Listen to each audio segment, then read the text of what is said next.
Bharat is under attack. Yes, you heard it right. And today in this lecture, we shall be discussing about why is Bharat under attack. As you can see here in this image, this is an AI generated image. And in this image, we can see that there is a person who is trying to control Bharat. And there's been separatist movement which is going on, especially from countries like Canada, right? And as we know that there has been some problem with the northern east part of India as well. We have seen the recent attacks in Jammu and Kashmir, right? So Bharat is in continuous pressure today as we speak. And in today's session, we shall be discussing some geopolitical reasons why Bharat is under continuous attack. First, we know that Canada has been promoting Khalistan. Yes, every now and then we see videos coming out from Canada wherein they are sometimes they are targeting the high commands, the diplomats. Yesterday, what happened in Canada? We have seen there's been an attack in the temple, right? The devotees they wanted to go to the temple to pray, and then some Khalistan elements came and then they attacked them. So these are just the tactics that these people use to destabilize India, or in fact to pressurize India. Yes. And we have also seen the shocking statement by the Chief Minister of Mizoram. He was trying to make a case in the foreign land, that is USA, wherein he was saying that he does not want to be the part of Bharat. Yes, he was trying his best to balkanize Bharat and make it a Christian country. So that is a very, very concerning statement which was specially given by the Chief Minister of Mizoram. We can imagine how dangerous situation is. Why is Manipur burning? So this is also a question that we should analyze. That it's been almost a year, right? Now Mizoram is burning. Do you think it's an internal issue of cookies? No, it is not. It is a geopolitical reason. Yes, there are many drug related things which is associated with this state. There are many drug rackets, especially from Myanmar, and even China is also associated with this. Yes, and there is an increased terrorist attacks in Kashmir. As we have seen after the election, what happened was there was at least 4 to 5 terrorist activities which has already been done in Kashmir, right? So they are trying to destabilize India. They don't want India to look forward, and they want India to be busy with their internal politics. Okay. Moving on to the next slide. Battle for the new world order. Why is this happening? It is happening because it is a battle for the new world order. These people who have enjoyed the power for so many centuries are not going to give you in platter. Right? We are supposed to fight for our right. Nobody is going to give you in a bowl or in a plate. This is a geopolitics, and this is a game. And this is a game we Indian, we need to play without being emotional. Yes, we need to be very, very pragmatic. We shall discuss this later. Old world order versus new world order. So as we have discussed that this is a fight between an old world order and a new world order. Yes, old world order, they are reluctant. Old world order, they are reluctant in reforming global institutions. Bharat has been continuously saying that we are a 5th largest economy in the world and we are number 1 in the population, but still we do not get a permanent membership in the UNSC. Yes, so that is the reason why Bharat has been promoting BRICS. Yes, that is the reason why Bharat has been promoting G20. Okay, so this is a narrative word that we need to understand. Next, lost social media narrative. How many of you are watching this video use this social media platform called X, formerly known as Twitter? This Twitter was basically, it was a tool which was used by the leftists to promote their agenda. But what happened was, there's a person called Elon Musk. I think everybody is familiar with this person. He purchased that Twitter. Yes, currently it's known as X, and now they are losing their relevance in their social media as well. Next is global south versus global north. As we know that our world, our earth is divided into 2 horizons, right? This is northern part and this is southern part. I think Bharat falls somewhere here. Okay, Bharat is also part of global south, and global south are those countries which are basically not very developed, which are a developing economy. Okay, so this is the narrative, and Bharat has said that we are the voice of the global south. Look, in geopolitics, words and sentence makes a very, very big difference. Bharat has been using this word called voice, VOICE, voice. Bharat never says that I'm the leader of the global south. No. Bharat just says that we are the voice of the global south.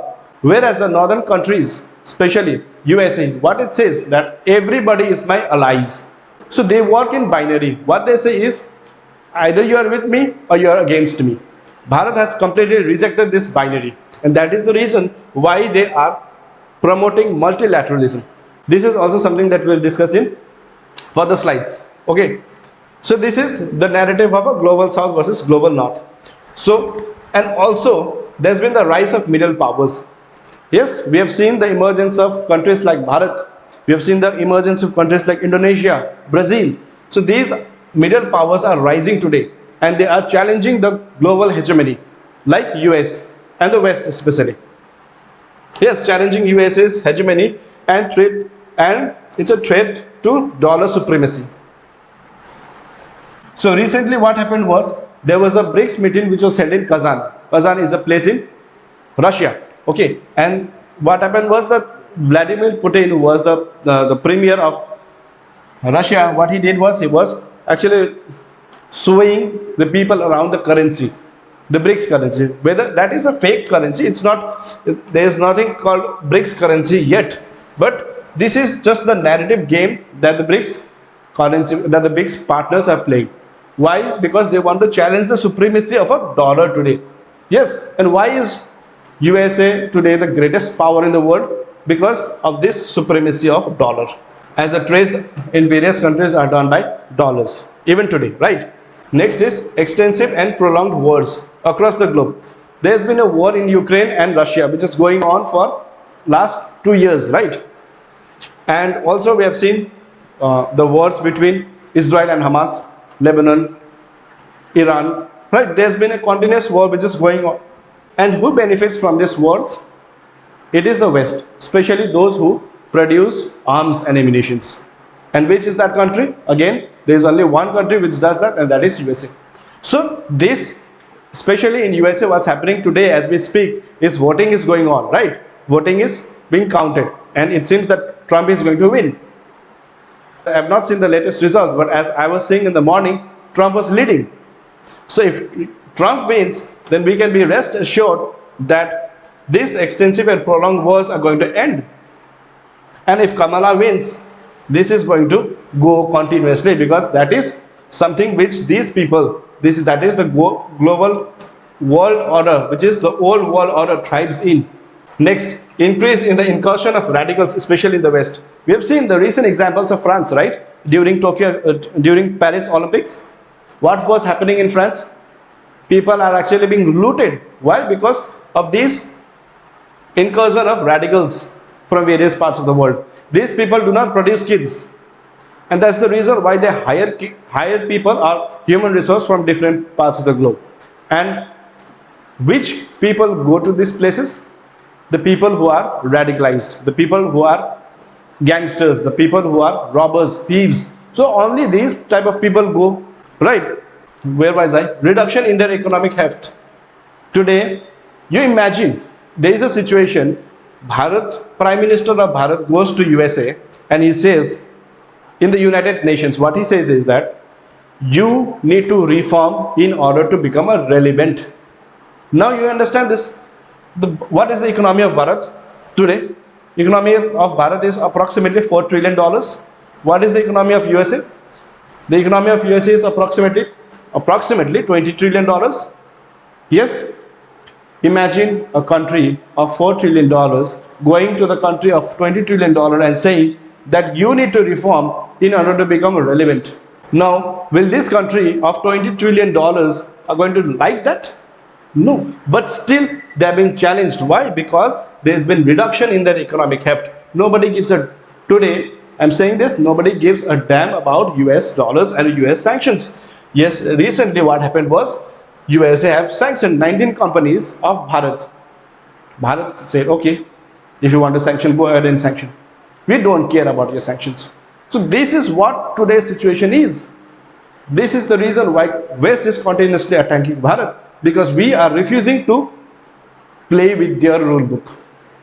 Okay, unwanted involvement in country's internal affairs. We've seen what's happened in Bangladesh. Yes, people from the West, they are directly involved. When I say West, I mean USA. Okay, USA is directly involved in the internal affairs of the countries, right? If we speak in Bharat, we have seen the example of Bangladesh, how the regime change operation of Bangladesh took place with the help of CIA, yes, and the deep state. Now, how are they involved in Bharat? This is a very relevant question. How many of us have seen the news of there's a guy from Ladakh? He was protesting in Delhi recently, right? Wangchuk, Sonam Wangchuk, whatever his name is. All of a sudden, this entire protest just was disbanded. It is not proven. It is said that he is also the stooge of this deep state, who is trying to destabilize India. What was his demand? His demand was the part of Ladakh should be the state. Why?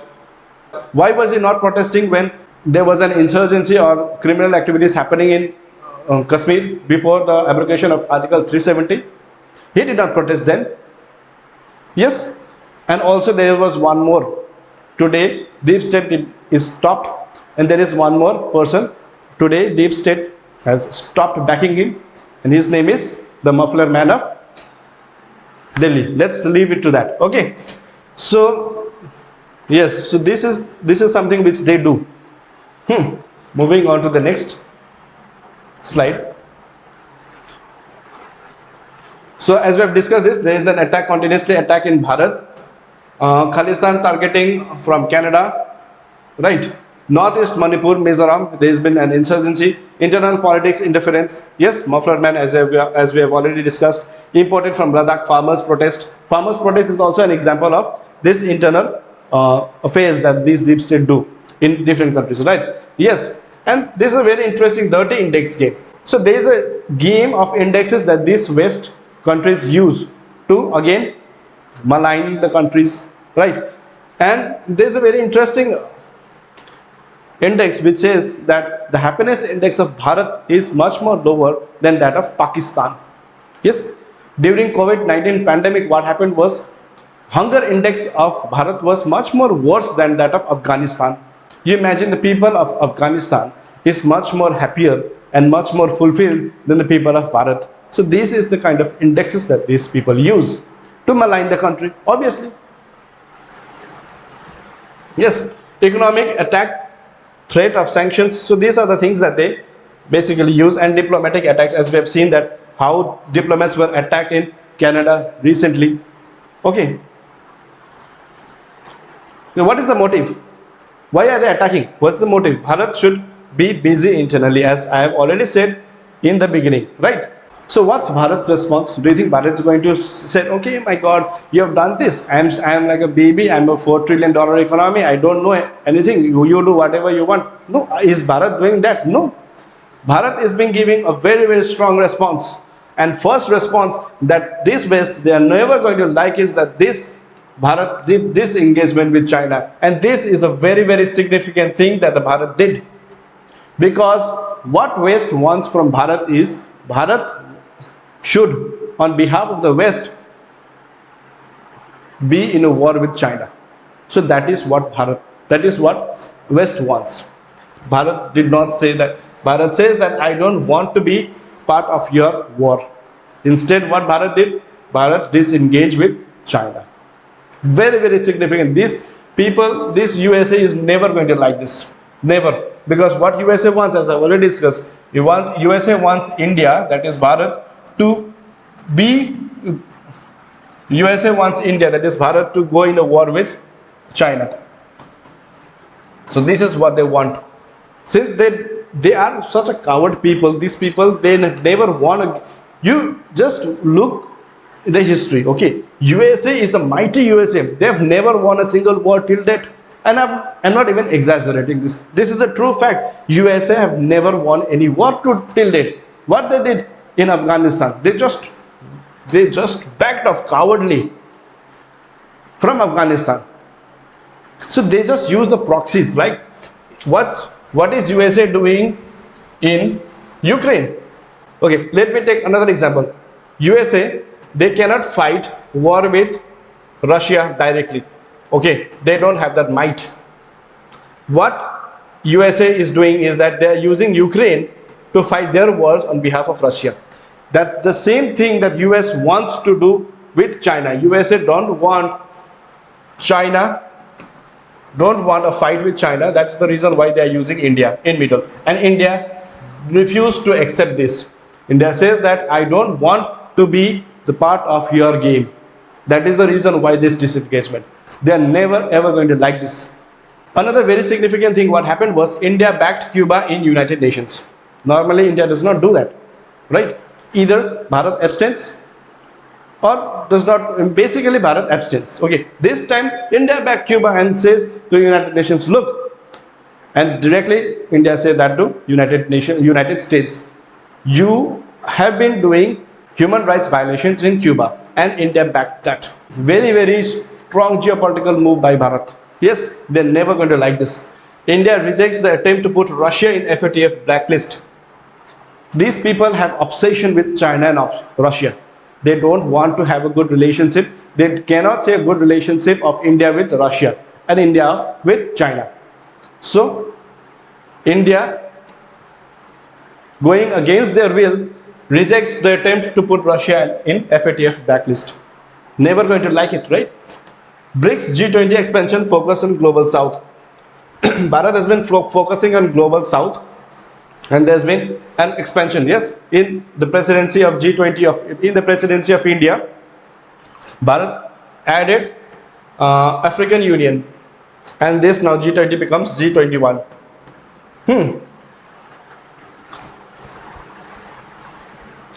And Bharat is promoting UPI. It's a challenge to SWIFT system. SWIFT system is basically a transaction. For instance, if you want to convert these rupees to dollars, it has to go through SWIFT system, okay, in international trade. Now, Bharat wants to surpass this SWIFT system because this SWIFT system is been developed by the West nations, right?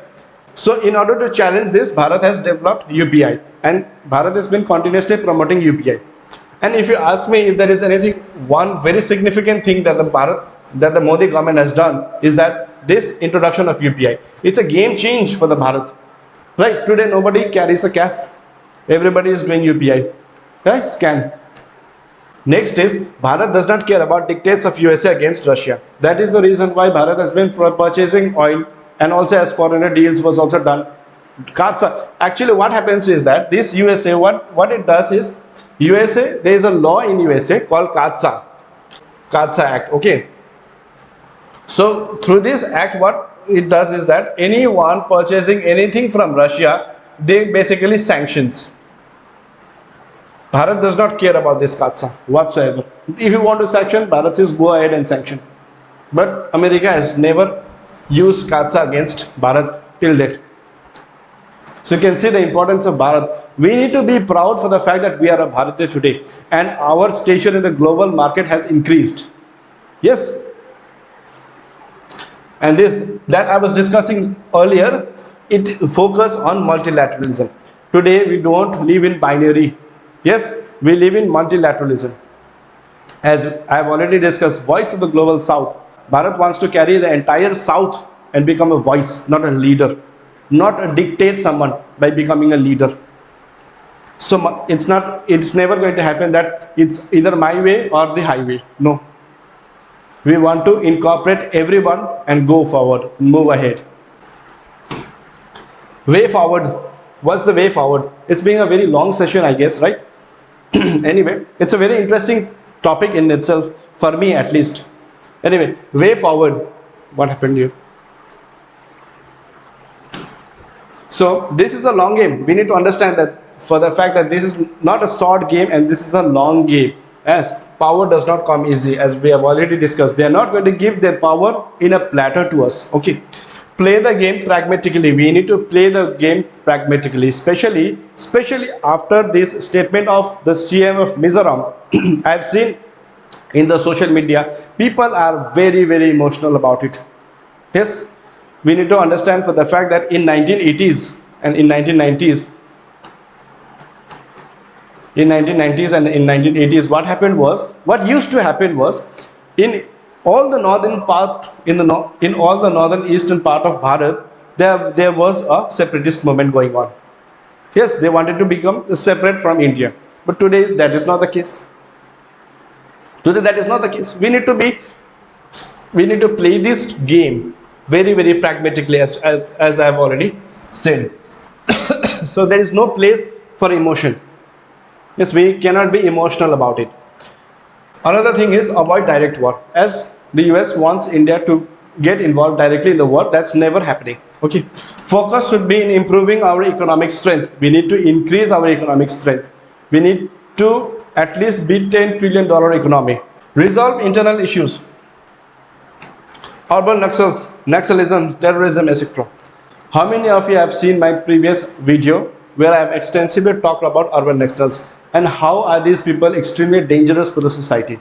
And in fact, for the matter of fact, the government of Bharat is trying to bring a bill against urban Naxalism in this winter session, which is going to be extremely important. And also we need to secure our borders, infiltration, national security threat. Yes, borders, especially if you can see here in the Pakistan region and here in China region, Bangladesh region, all these countries are volatile and extremely dangerous for the national security for Bharat.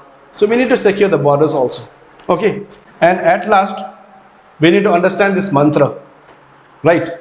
What it says, batoke to katoge. Sorry, my Hindi is not very good, especially my pronunciation in Hindi is not very good. Yes, it's been said by the Chief Minister of Uttar Pradesh, right? He said that batoke to katoge. What it means is that we need to be united. We cannot afford these external entities to take advantage of our class system. We cannot be vulnerable. Yes, unity is strength. This is the video, guys. I hope you have liked it, and if you have liked, please consider giving this video thumbs up. Like, share, comment, subscribe, and I will see you in the next class. Thank you very much.